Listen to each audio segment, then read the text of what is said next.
নড়াইলের আমরা আঞ্চলিক পাসপোর্ট অফিসে যাব। অনুভূতি কি পাসপোর্ট পেয়ে? কোন দেশে যাবা? একটু সাইড করে দাঁড়ান ভাইয়া, একটু সাইড করে দাঁড়ান। আমার মনে হচ্ছে এটা নড়াইল না, দূরে কোথাও। হ্যালো ভাই বেরাদার, কি অবস্থা সবার? আশা করি সবাই ভালো আছো। জি আলহামদুলিল্লাহ, আমিও আল্লাহর মধ্যে অনেক ভালো আছি। এটা হচ্ছে প্যানের শহর নড়াইল। নড়াইলের আমরা আঞ্চলিক পাসপোর্ট অফিসে যাব। আমার এক ছোটো ভাইয়ের একটা পাসপোর্ট আনতে হবে। পাসপোর্টটা চলে আসছে, ওটাই আনতে যাব আমরা। কত সুন্দর আমাদের নড়াইল শহরটা, শহরের সব পরিবেশ, সব কিছু, রাস্তাঘাট আগের থেকে কেমন যেন একটু সুন্দরদায়ক হচ্ছে। দেখছেন এই বাড়িটা, জাস্ট ওয়াও, কত সুন্দর। মানে এখানের ভিউটা, বাড়ি ভর্তি, মানে পুরো বাড়িটাই ফুল দিয়ে মনে হচ্ছে আঁকড়ে আছে গাছগুলো। হ্যাঁ, নসিমন কি একটা অবস্থা করছে, পুরো রাস্তাটাই মানে একদম কালো করে ফেলাইছে ধোঁয়ায়। আমাকে একটু সুযোগ দিলেই তো আমি চলে যাই।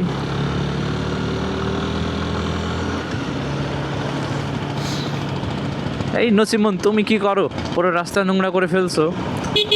আর রাস্তার এখনও বিভিন্ন জায়গায় কাজ হচ্ছে, পুরোপুরিভাবে কাজ এখনও সম্পূর্ণ হয় নাই। হয়তো এর থেকে আরও সুন্দর দেখাবে যখন পুরোপুরি কাজটা হবে।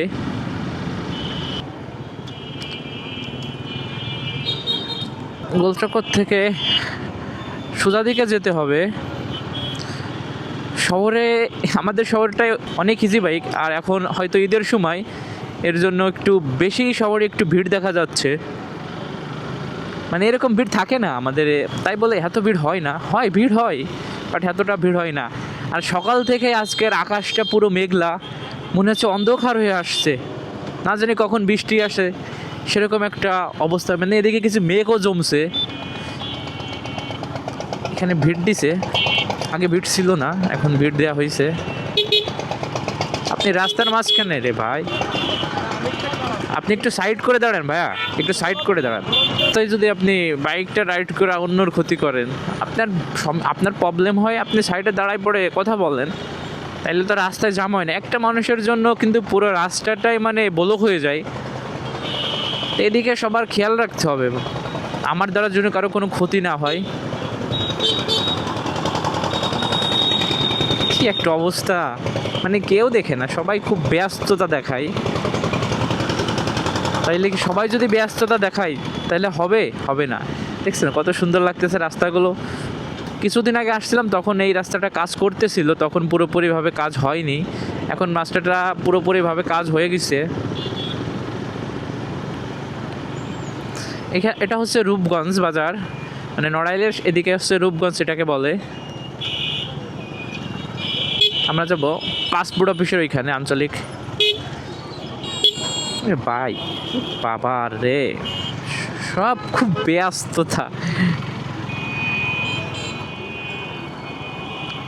আমার মনে হচ্ছে এটা নড়াইল না, দূরে কোথাও আসছি। মানে চারিদিকে কিচিরমিচির শব্দ, লোকজনের কোলাহল, কেনাকাটা, রাস্তার সাইডে দোকানগুলো খুব সুন্দরই দেখাচ্ছে। দেখছেন, মনে হচ্ছে একটা শহর শহর ফিল হয়ে গেছে আগের থেকে।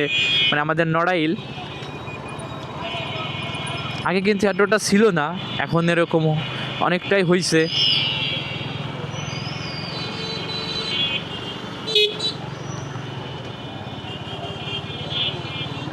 শহরে কেনাকাটার জমজট বেড়ে গেছে আগের থেকে অনেক। নড়াইল শহরটা আপনার কেমন লাগে অবশ্যই বলবেন। আমার তো ভাই এখন অনেক ভালো লাগে। আর এই সামনে একটা গোল চত্বর হয়েছে, এটা ভাই অনেক সুন্দর দেখায়। যদি ড্রোন ভিউটা করা হয় তাইলে আপনি এটা বুঝতে পারবেন কতটা সুন্দর।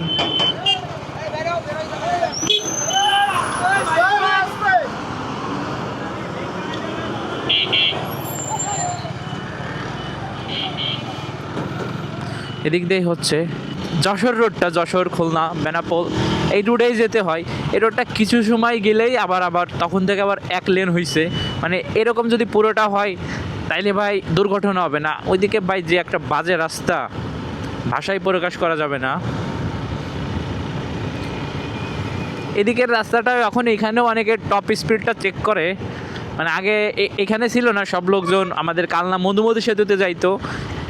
এখন এখানে রোড হওয়ার পরেও এখন সব এখানেও যার যার বাইকের টপ স্পিড চেক করা দরকার, মানে চেক করে এদিকেই। হ্যাঁ, আমরা পাসপোর্ট অফিসের সামনে চলে আসছি। বাইক কি পুরো ঢুকে নিয়ে যাওয়া যাবে না, না এখানে রেখে যেতে হবে?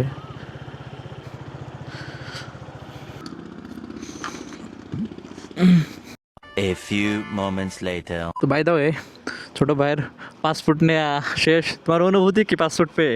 ভাই সেই কোন দেশে যাবা? এই যে কোন দেশে যাওয়া যায় এখনো চিন্তা ভাবনা হয়নি, যাওয়া যায় কোন দেশে। ছোট ভাই খুবই আনন্দিত, দেখি তোমার পাসপোর্টটা দেখি আমরা। ওরে বাবা, বড় লোক এখন। ছোট ভাইয়ের এই যে পাসপোর্ট, সে এখন দূর প্রবাসে চলে যাবে। তার জন্য দোয়া রইলো এবং শুভকামনা রইলো, যেখানে যাক না কেন ভালোভাবে যাক, সুস্থভাবে যাক, এটাই কামনা রাখি।